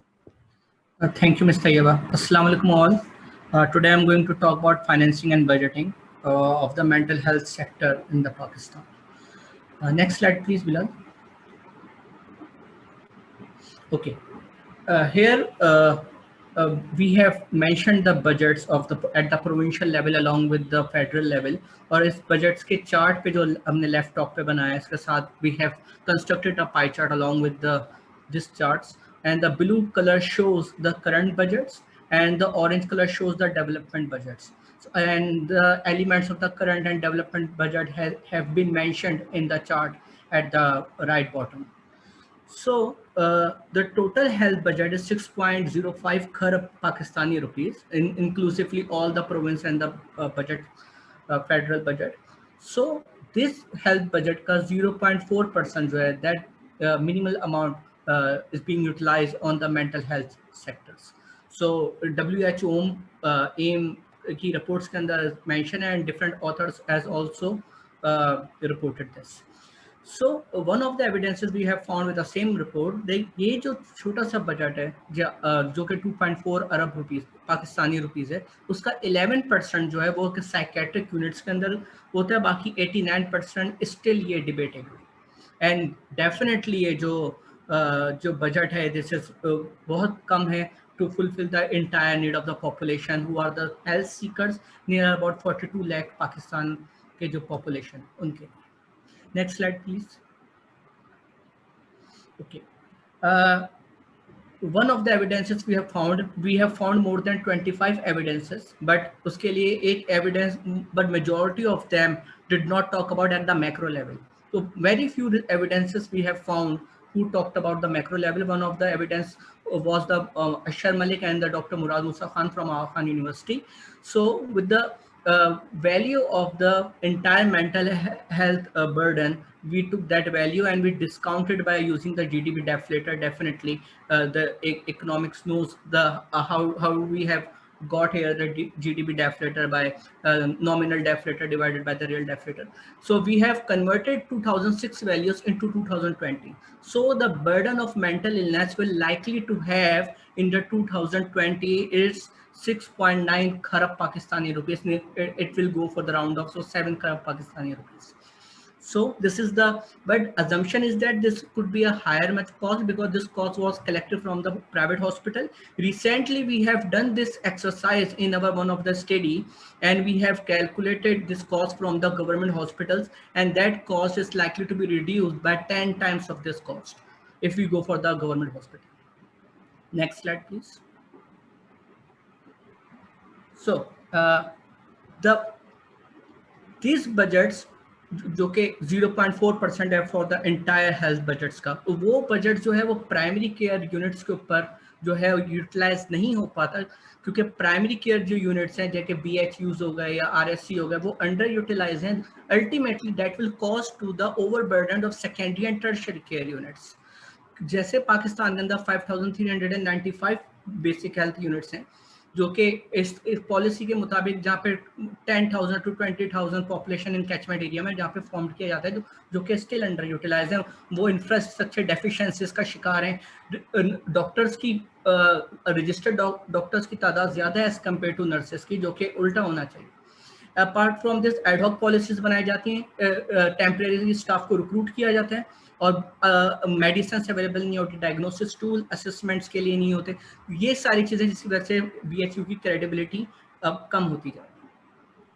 RSC जो है वो बहुत कम है as compare to BHU. हालांकि पाकिस्तान के अंदर जो ज़्यादातर पॉपुलेशन है वो रूरल एरिया के अंदर रहती है, उसके मुताबिक जो 600 rural health center as compare to BHU. इसके लिए कुछ हमने रिफॉर्म्स बनाए जिसके लिए बताया गया है कि 26.5 लाख रुपीज़ रिक्वायर्ड है to run a single basic health units, और फिर इसके लिए फिर मल्टीपल कर सकते हैं how many budget will be required mental health budget to run the basic health unit. Apart from this, the primary care should be utilized standard. इसका एक तरीकाकार होना चाहिए ताकि बर्डन कम किया जा सके टर्शरी और सेकेंडरी लेवल के ऊपर, और एक परमानेंट पैरामेडिकल स्टाफ को हायर करना चाहिए ताकि उन्हें प्रॉपर इंसेंटिव्स दिए जा सकें. और मेंटल हेल्थ जो हमारे बजट है उसके अंदर हेल्थ सेक्टर तो दिया गया है, बट मेंटल हेल्थ सेक्टर का डिफरेंट हेड्स पे मेंशन नहीं है, तो उसका भी डिफरेंट हेड्स मेंशन करना चाहिए like other neighbouring countries. Next slide please. This is my last slide. इसके अंदर हम लोगों ने वही बात की कि नेबर कंट्री के अंदर अगर चाइना के जैसे हमें भी मेंटल हेल्थ की पॉलिसीज के बजट बनाने चाहिए और उसके लिए जो भी एक्टिविटीज है. 6.5 खरब को अगर हम लोग कन्वर्ट करें 0.4, तो मेंटल हेल्थ पे इतना यूटिलाइज हो रहा है 2.4 अरब रुपीस, और total entire burden of mental illness के लिए it will only cover 5 to 10%. So इसके लिए बजट रिक्वायर्ड है. Government should need to consider this thing, और एक इम्प्लीमेंट करना चाहिए digital model. Not only this is a cost effective but also it's a step towards the digitalization in the for the future prospect. और children और young generation को utilize करना चाहिए. One of the studies we have got to found that the local therapy is also a cost effective, so young generation को utilize करना चाहिए. It will helps. And finally, with the rising rate of inflation, I'm just either referring back to the working adults. With the rising rate of inflation, household per capita income is decreasing. This is very disturbing, from 1 lakh to 91,000. So that should not be that will not be matched to the current inflation rate. So the policy for the incrementation in the salaries should be should be considered in the future prospects. So this is the end of my presentation. Thank you very much. Thank you, Mohsin, for highlighting very important points. हमारे साथ Dr. Shubhat from PICE. Thank you, madam. I hope I am audible. Yes, you are. Thank you. Thank you, Mohsin, for a very nice presentation. I have few comments and few suggestions. First, you know that mental health still there is little realization and limited realization. So that's why if we look the budget share, that is quite limited. So first I suggest कि जो data limitation है mental health की, that must be fulfilled. जो हमारे national data sets हैं, there are lot of data sets that have been captured, lot of information on health expenses etc. Like आप देखें तो हाइज में out of pocket expenditures covered होते हैं, but mental health कहीं पे भी कवर नहीं होता, इवन लाइक DHS एक्सेट्रा. तो मेंटल हेल्थ की there should be realization. So when there will be information, when there will be data set, so absolutely one would be able to calculate certain socio economic cost. Second, जो budget को अगर हम देखें तो right now जो हमारी public health infrastructure है, mental health is entirely missing in that side. Private sector इसको psychologist, psychiatrist, they are fulfilling it. तो पब्लिक सेक्टर में there is a need to realization. जब तक रियलाइजेशन नहीं होगी, एडवोकेसी नहीं होगी, प्रॉपर रिसर्च नहीं होगी, तो शायद हम बजट को उस तरीके से इसको नहीं कर पाएंगे. और जिस तरह मैडम बता रही थी कि जी के there is a need to map the mental health, कि जिसमें आप इसकी असेसिबिलिटी को इम्प्रूव करें, like for example education sector है, ग्रास रूट लेवल पे इसको लेके आए, रियलाइजेशन को लेके आए, सप्लाई साइड पे इसकी फैसिलिटीज को लेके आए। और जो लास्ट एक मैं पॉइंट कहूंगा, keeping in view time constraint, कि इफोर्डेबिलिटी। आप देखें इस वक्त गवर्नमेंट हेल्थ इंश्योरेंस जो सेहत सहूलत प्रोग्राम है वो हेल्थ इंश्योरेंस प्रोवाइड कर रहा है, और इस वक्त फेडरल गवर्नमेंट हेल्थ इंश्योरेंस को यूनिवर्सल हेल्थ इंश्योरेंस की तरफ जा रहे हैं। AJK GB एक्सपार्टा में यूनिवर्सल हो गई है, पंजाब भी होपफुली एंड ऑफ दिसंबर तक हो जाएगा। बट राइट नाउ जो मेंटल हेल्थ है वो कहीं पे भी हेल्थ इंश्योरेंस में कवर्ड नहीं है। Even psychologist, psychiatrist, none of such treatment are covered in indoor. तो जो मेरी एक और अर्ज होगी कि अगर गवर्नमेंट इसको यूनिवर्सल हेल्थ इंश्योरेंस की तरफ लेके जा रही है, so there must be stress, there must be focus to realise कि जी mental health is a issue, it is part of health issue. तो इस पे हमें स्पेशली फोकस करना चाहिए कि it should be covered in health insurance, ताकि एक जो गरीब है जो कि इसके कई डबल ट्रिपल बर्डन फेस कर रहा है, वो बर्डन उसके किसी हद तक जिसको कहते हैं वो कवर हो सके।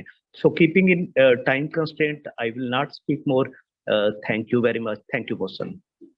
Thank you very much, Shahzad Farooq Saab, for always being there and supporting our team. So Taiba, shall we then continue to move on, because we've got 3 more sessions? Please. Yes, yes. Thank you. While Farooq is, we have slides on it. Okay. Shall we proceed? Or please. Okay.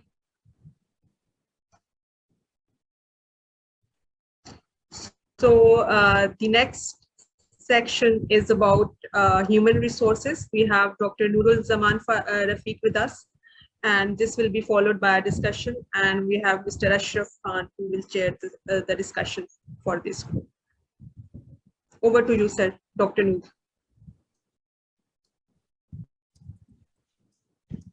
Sir, you are on mute. Sorry. Thank you very much, Taiba, for giving this opportunity to talk about the human resource as far as the mental health is concerned. And it's a great privilege to actually present this particular section. Next, please. You know, as far as the sustainable development goals are concerned and the mental health is concerned, goal number 3 and its subsections 3.4 and 3.5 talk about the mortality from the non-communicable disease and promote mental health, and we have to reduce that particular mortality and prevent and treat the substance abuse. Next. I would like to talk a little bit about the existing human resource situation as far as Pakistan is concerned. We have taken the information from various resources. Since no latest data was available, so we have actually contacted various associations, various societies, as well as the public health and the private sector to get certain particular data. So as far as the psychiatrists are concerned, there are estimated to be 555 psychiatrists across the country. Out of them, 490 plus are registered with the Pakistan Psychiatry Society, and others are estimated to be around 50. That's what the data says. Then as far as the psychologists are concerned, all the data which was actually seen from 2009 WHO AIMS report, it shows about 478 psychologists. And when we look around, keeping in view the number of graduates which are actually doing it in the psychology and post-graduation every year, plus the psychologist associations and other, it has been seen that there are more than 2,000 psychologists who are practicing the mental health in public and private sector. Punjab alone, when we talk about, there are about 105 psychologists working in the health sector. sector.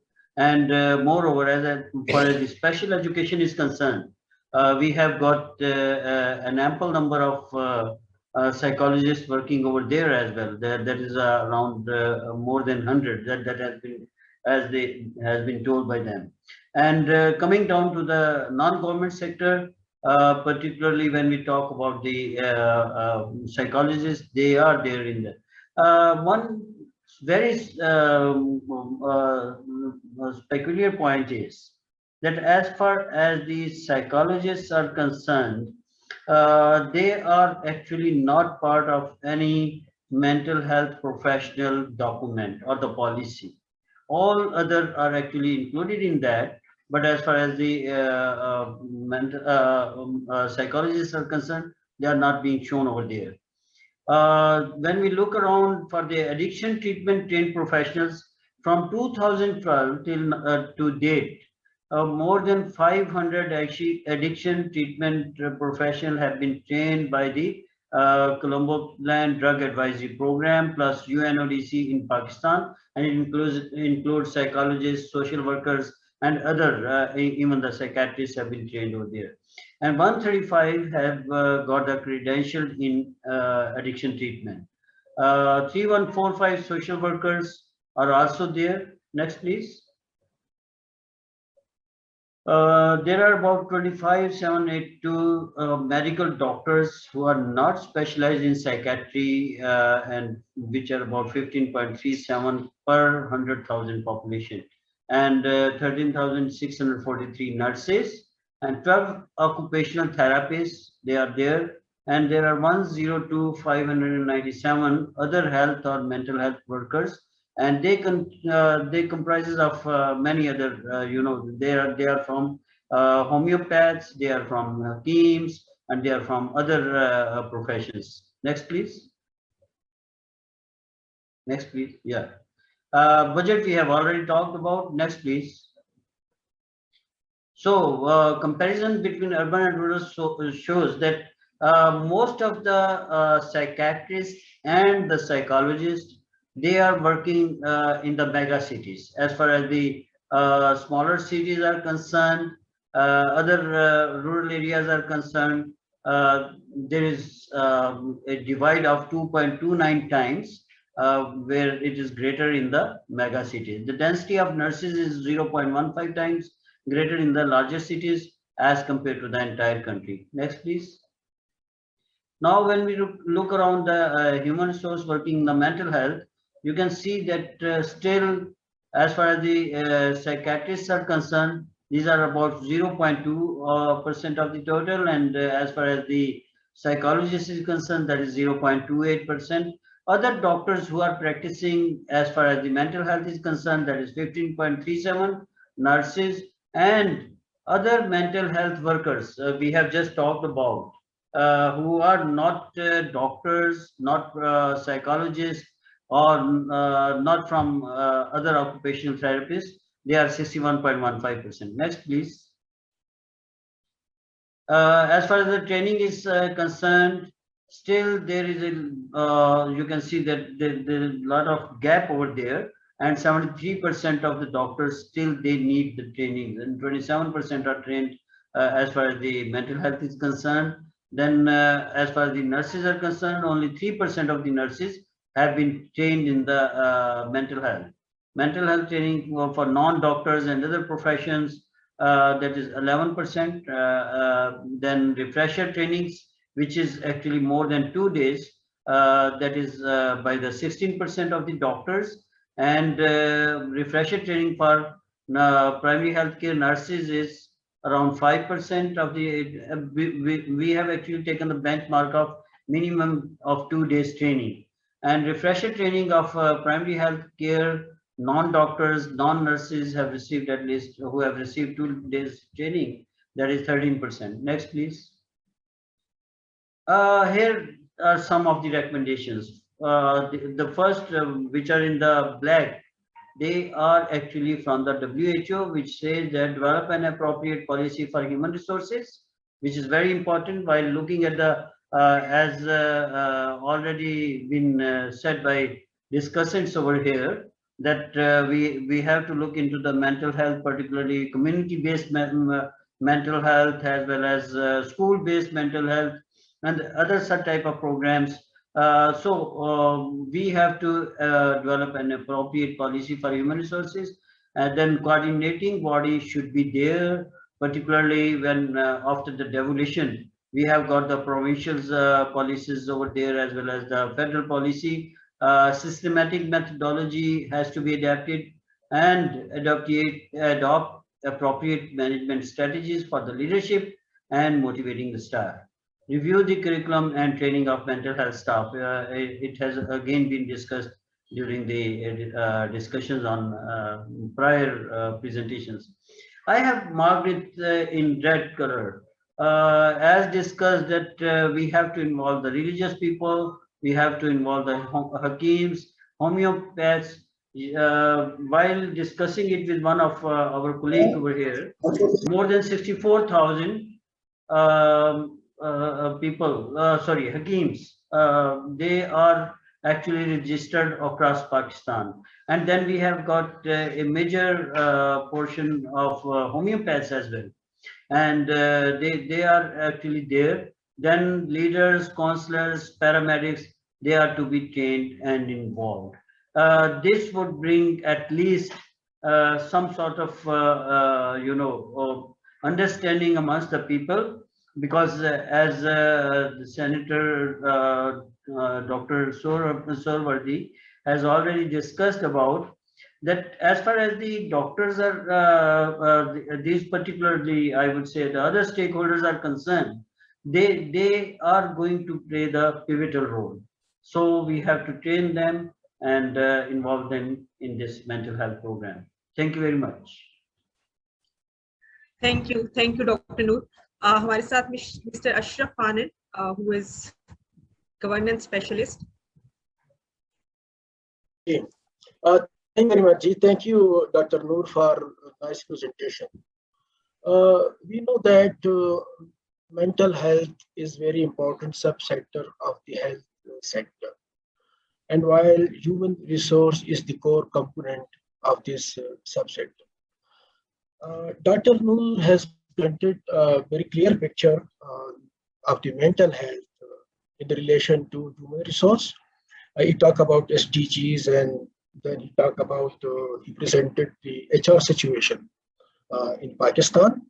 On budgetary side, we have seen the situation. Then we have seen urban-rural comparative position. Then the declining side. If we see all these things, we can say that on the public sector investment, the human resource in this subsector is very negligible.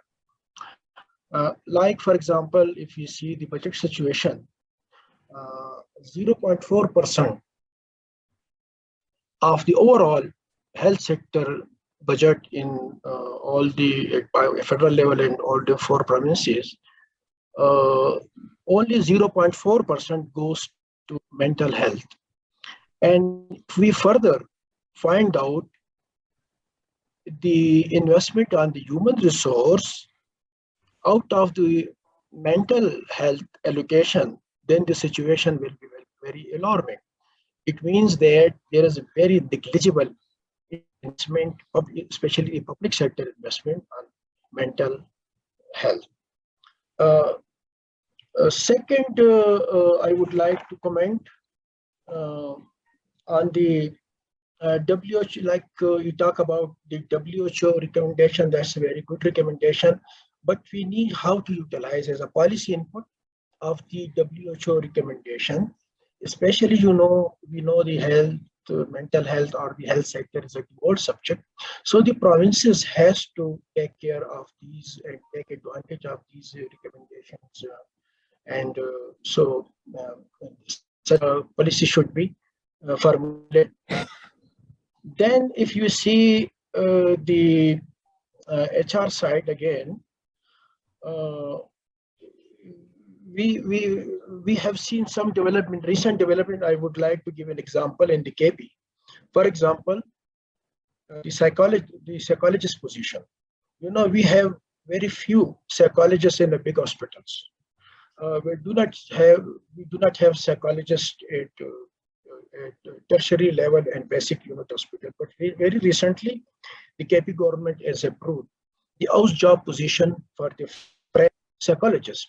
So no, the psychologist after graduation can join as a house officer in the hospital. So this kind of thing should be discouraged, and all other provinces should follow these kind of things. Then we talk about the public sector. We have talked about the private sector. The international development partners or the donor agency, they have the international experience. They can bring in good international practices. So the parliamentary setup, they should also approach the international development agencies, presenting the situation. If we present this situation of the mental health, definitely they will be attracted to give resources to this subsector. So these kind of things we have seen, like on the human resource side. Again, I would emphasize that there should be too much investment on the human resource side. So definitely, if we have a good resource investment, definitely this sector will be improved. And if other participants have comments, observations, so they are welcome. And thank you very much. बहुत शुक्रिया. Thank you very much for your input. Can I, अगर मैं quickly request करूँ to हमारे साथ MP Ranjit Singh साहब बहुत देर से हैं. रंजीत साहब, if we can have a couple of minutes or your comments so far, ताकि हम फिर next session को proceed करें. बहुत शुक्रिया. सबसे पहले तो इमरान चौधरी साहब, मैं आपको और तमाम लोगों का बहुत शुक्रिया अदा करता हूँ. आप यकीन करें, इस सेशन में आके मुझे बहुत अच्छा लग रहा है, क्योंकि हमारी डेली रूटीन्स होती है और इन दिनों में एक्चुअली इसमें बजट के बारे में भी बातचीत हो रही है. तो ये दिन भी बजट के चल रहे हैं. हमें बहुत अच्छा मौका मिला. आप यकीन जानिए, इतने अरसे में कभी हमारा दिमाग इस साइड पे नहीं गया था कि आया हमें इन चीज़ों पे भी काम करना है. लेकिन आज आपके सेशन में मुझे तो बहुत सारी नई मालूमात मिली भी, और साथ साथ कुछ चीज़ों को हमने अपने ऊपर भी लेके आए. जहाँ तक बात हो रही थी मेंटल हेल्थ केयरिंग की, और इस हवाले से डॉक्टर्स की और इन स्टाफ की, नर्सिंग स्टाफ के बारे में हमें पता चला. तो डेफिनेटली इसको हम असेंबली फ्लोर के ऊपर भी डिस्कस भी करेंगे. आने वाले बजट के हवाले पे भी इस पे हम बातचीत करेंगे कि इनके लिए जो फंड्स मुख्तस किए जाते हैं, उनका जो हमने अभी इसके हमें बताया गया कि किस हद तक रखा जाता है, और मेरे ख्याल में इसको मजीद बढ़ाने की भी ज़रूरत है. सेकेंडली, चूँकि मेरा ताल्लुक मिनॉरिटी से है, तो मुझे ऐसा लगता है कि अगर मैं बात करूं किसी जहनी मरीज की, तो हमारे मिनॉरिटी के बच्चे, तो आप यकीन करें, जब गवर्नमेंट स्कूल, और चूँकि मेरा ताल्लुक खैबर पख्तूनख्वा से है और हम यहाँ से गुजरते रहे हैं, तो ये लोग तो वैसे ही, हमारे जो मिनॉरिटीज के लोग हैं, ये तो यहाँ वैसे ही पिसे रहे. आप अगर आप स्कूल लेवल से भी बात करेंगे तो वहां पे भी देखते थे कि अगर एक बच्चा है और दूसरा, वो वैसे ही जहनी मर्ज का एक शिकार हुआ करता था. हम इन चीजों से गुजरे हैं, इसलिए हम इस चीज को बहुत अच्छे तरीके से समझते हैं. मैं तो समझता हूँ कि आगे हुमैरा खातून साहिबा ने भी कहा कि इसको स्कूल लेवल से स्टार्ट करना चाहिए, तो ये बहुत जरूरी चीजें थी. और आपका सेशन साथ साथ चलता रहेगा. मैं ज्यादा टाइम नहीं लूंगा क्योंकि इसमें बहुत कुछ सीखने को मिल रहा है. मैं आपको शुक्रिया अदा कर दूं कि आपने यहाँ पे सपोर्ट की जरूरत है यहाँ भी, और स्पेशली असेंबली के फ्लोर पे. Thank you very much for being there. बहुत शुक्रिया आपका. तैयबा बेटा, let's go on to the next session. Thank you sir. Thank you, Mr. Ranjeet. Thank you, Professor. So the next presentation is on a very important topic, that is the involvement of patient and public. It's patient and public involvement and engagement. So can we go to the next slide, please? So how we define patient and public involvement and engagement? This is basically actively working in partnership with patients and members of the public, not just to plan, manage, and design, but to execute and carry out the research as well as other decisions related to the health and mental health. So this PPIE group includes patients, carers, members of the public, community groups, former patients and service users, charities. This can include non-government organizations, patient support program, and most importantly, family members, parents, and friends. Next slide, please. So, if we talk about, approach of this mental health policy working group towards patient and public involvement, so we follow the suggestions laid by the National Institute of Clinical Excellence, and it says this is to ensure that lay people and organizations should have their representation in the development of guidance. So in this case, this is a mental health policy document, advice, quality standards, and support in terms of implementation of the end product. This involvement is hugely important because when we involve patient and public involvement, this makes the end product more relevant for the end beneficiaries who are patient and lay public in this case. Next slide, please. So if we talk about our commitment towards PPIE, so obviously we want their input and views to inform the development of mental health policy. We want their participation, their active participation and partnership in setting a setting of recommendations for the mental health policy. Not just the recommendation and implementation, we want their involvement in setting up the quality standard. We have heard Usman, who was talking about the monitoring and evaluation. So we want the patient and public involvement engagement in that section as well. So the idea is, and we have already done this, to have at least 2 lay members in all the groups across the lifespan, because we are using a life course approach. So we have lay members and patients already in all the working groups. Next slide, please. So this group is not only important in the development, but also in the dissemination of the findings. And we want to disseminate these recommendations in different languages and formats that are, easily comprehensible by the lay public. Involvement and engagement is not the whole thing. Their capacity building is also important, to offer support and training to this group. So we make their contribution more meaningful. So this is not to get most out of it. This is also to give them a sense of empowerment and a sense of ownership for this process. Next slide, please. So this is the framework that we have adapted. So if we can clearly see this, that the level of engagement is across the spectrum, starting from consultation to have them on board as active partnership and their leadership as well. Next slide, please. So if we talk about how we mapped service user involvement and patient and public involvement in our development of this mental health policy for Pakistan, we involved them in identifying and prioritizing the themes that should be included in the mental health policy. Then they are on board for designing and managing the whole process.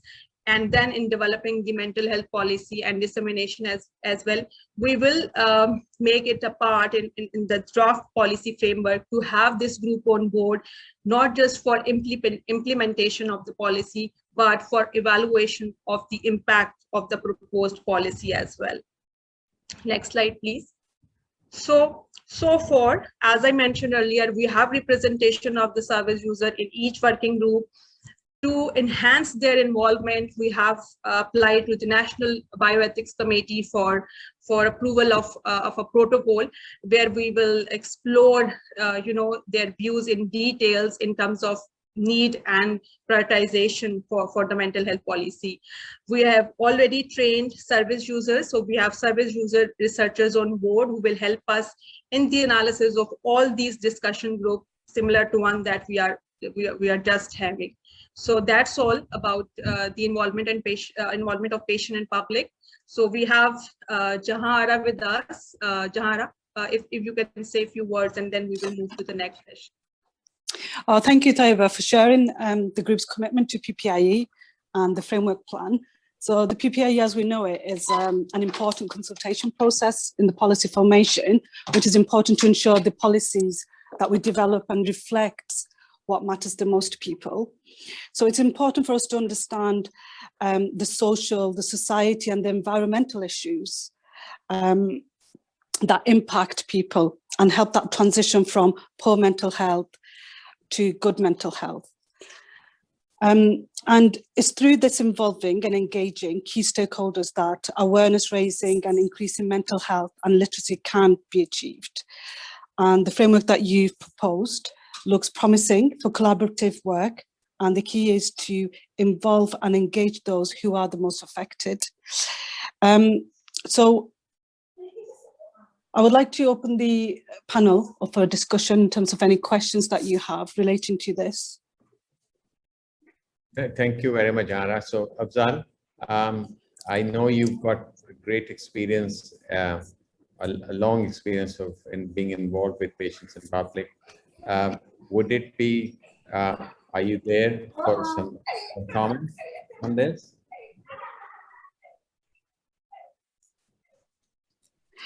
Afzal, can you hear me? Okay, you're muted. Sorry. Yeah, can you hear me? Yeah, now we can hear you. Thank you. Thank you, Imran Bhai. Just listening to a lot of interesting ideas and concerns. I think one of the things we often forget, we want to develop something that's perfect and so quickly, but there is like an evolutionary process that goes behind all this. And in Pakistan, if you look at, compare Pakistan to advanced industrial societies, we are behind many decades in mental health law, implementation, resources, finances, all those sort of things. And I sometimes wonder whether a lot of, for instance, stigma. Imran Bhai, you and I worked for about 13 years or 15 years together. We worked with that stigma. 20 years. 20 years. And we worked with that stigma. It never, it did not affect our, in a sense, it didn't sabotage our mental health system that we were working in. We used that mental health system, the local mental health system, to tackle stigma. And we met the cultural stigma, religious stigma, to misunderstandings. And it was at local level we actually dealt with that. It never really, in a sense, it didn't sabotage our work in mental health. We used our resources to tackle that. So I'm just sometimes wondering whether we are concentrating too much on a micro level rather than a sort of like a care pathway. Let's have a care pathway, you know, before we start talking about how do we tackle stigma. I mean, I can't really say anything more other than it's good to look at the flaws in society, Pakistani society, but I'm wondering whether we got that wrong, whether we should be looking at it as a strength. I agree. Use the strength approach when you're tackling stigma, when you're tackling people's insecurities, and something where they don't understand. So please keep that in mind. Thank you very much, Afzal. This is absolutely perfect. So we look at the strength. So Taiba, let's move on to the last session, please. Sure, Prof. So the last session is again very important. This is about partnership and collaborations. I would request Farooq if he can present. Thank you, Ms. Taiba. So the presentation is based on partnership and collaboration, which is SDGs goal number 17. Next slide, please. The section is regarding working aided. So the number of unemployed workers will reach 62.91 million in 2021. According to the Labor Force Survey 2018, unemployment rate for 2021 has been estimated 9.6%. And the phenomena is that unemployment educated people, particularly jobless graduates. So this is a risk factor for working adults. Next slide, please. Now, as we could look into this session today, it is also based on partnership and collaborations with different mental health professionals and stakeholders being gathered here. So other than that, we need Ministry of Planning, Development and Reforms to work working adults, Ministry of Finance, Revenue, Economic Affairs and other ministries. Especially I will mention here the Ministry of Religious Affairs and Ministry of Inter-Provincial Coordination as a stakeholder to work for better policies regarding working adults. Next slide, please. Other stakeholders could be at the federal level, Ministry of Planning, Development and Reform, provincial labor ministries, provincial health ministries, government offices at local level, healthcare providers, national and international NGOs could play a greater role. Next slide, please. And other stakeholders could be Ministry of Law and Justice, Ministry of Human Rights, Ministry of Foreign Affairs. International experts are very important. NGOs, public and private colleges and universities. Next slide, please.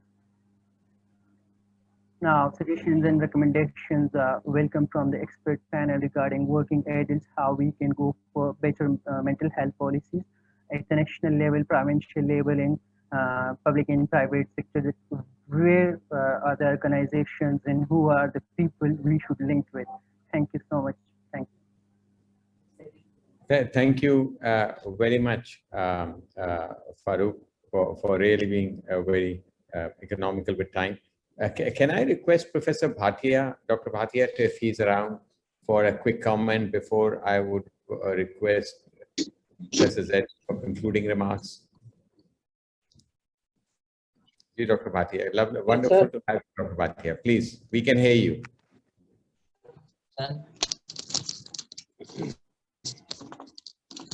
Thank you so much, sir. Good evening to all. Good evening. Can you hear me, sir? Yes, we can. Very well. Loud and clear. Sir, thank you so much. You have given me the opportunity to this. Sir, thank you so much, especially you, Professor Naseem Chaudhary and Professor Nusrat, and all of you have given me the opportunity to share the experience regarding the mental health of working adults. I think most of the people have covered most of the area, but there's one suggestion. We should include the mental health syllabus at the school level, at the primary level. Because in our areas, most of the adults, those are working, are unaware of the mental health, and they are not coming to the psychiatrist because of the stigma. I think Dr. So I'm working already with the. This is a very valuable suggestion, and this is something that has come up in earlier discussions as well, that we've got to start at the very grassroots level. Thank you. Yes, sir. Thank you very much. Thank you, sir. Thank you so much, sir. Thank you. Thank you so much. I can request Professor Azozadi to help us wrap this with the concluding remarks, please. Thank you very much. We've got 3 or 4 minutes. ये जी बहुत शुक्रिया, इतनी honour आप मुझे दे रहे हैं। ये ऐसी है कि जैसे समंदर को कूजे में बंद करना।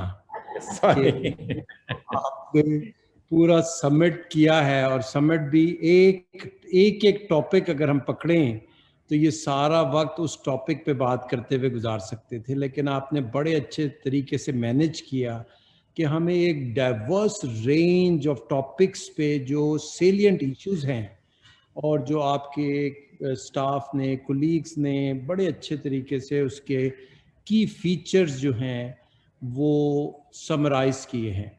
तो मेरी तमाम ऑडियंस से ये रिक्वेस्ट है कि वो जो है ये स्लाइड सेट जो है इसको लेकर एक दफ़ा ज़रूर दोबारा पढ़ें। 5-10 मिनट आपके लगेंगे, लेकिन आपको तमाम जो मेंटल हेल्थ के की इश्यूज हैं with respect to legislation of policy, with respect to services available, with respect to policy formulation, its monitoring and evaluation, budget making, lack of funds available to an important cause, patient-public engagement, human resources, and most importantly, how could we do partnerships and collaborations.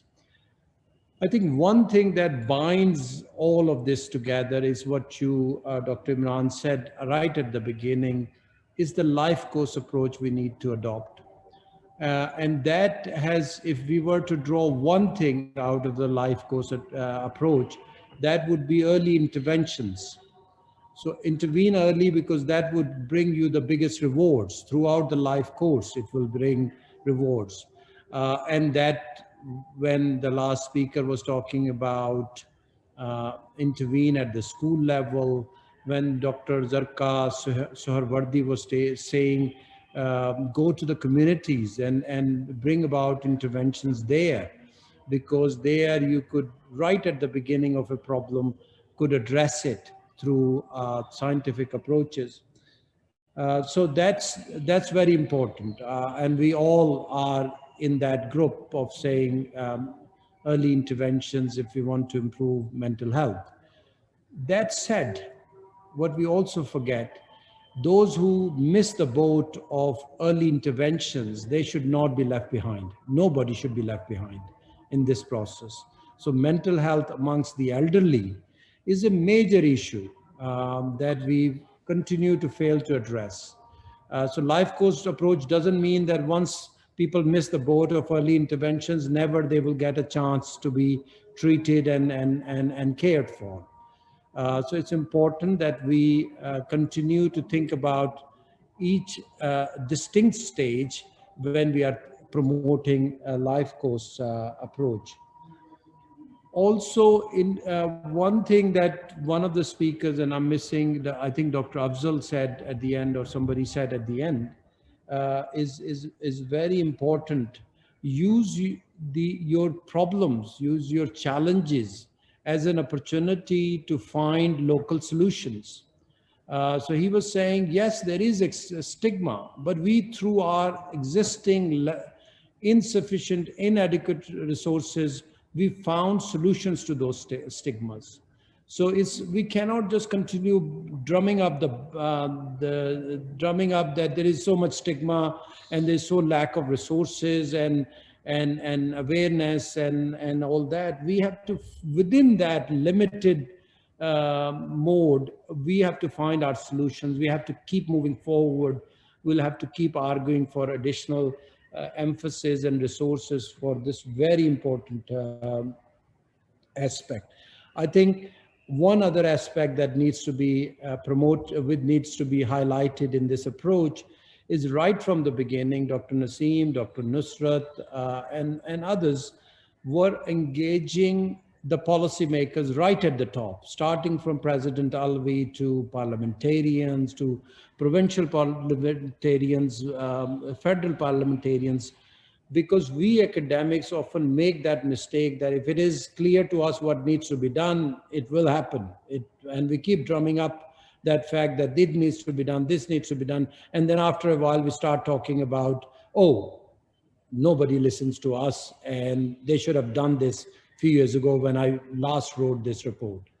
No, that's an old-fashioned conventional approach. It doesn't work in Pakistan. You need to bring these elevated minds of Senate and Parliament and provincial assemblies in this discussion. And what Ranjit Singh was talking about, how little they actually in their day-to-day discussion talk about mental health. So this is a great model to pursue, that it's not just us academics talking about these finer details of the matter, but actually in broader terms talking about what can be done to improve the situation, how limited resources should not become a constraint, but an opportunity for us. So I, on behalf of everyone, wants to thank the organizers that this has been a very timely and very well managed, despite the fact that we all have a tendency to just keep talking. You managed it well. Within 1.5 hours, we covered so many areas. We heard so many different perspectives. So thank you very much, the organizers. And I wish I could listen to such presentations more often, where within limited time, we cover so many areas. So continue your good work and continue using us wherever you think you need our support and help. Thank you. Thank you very much, Professor Azadi, and thank you very much for all the participants. God bless you. Jazakallah khair. Assalamu alaikum. Bye-bye.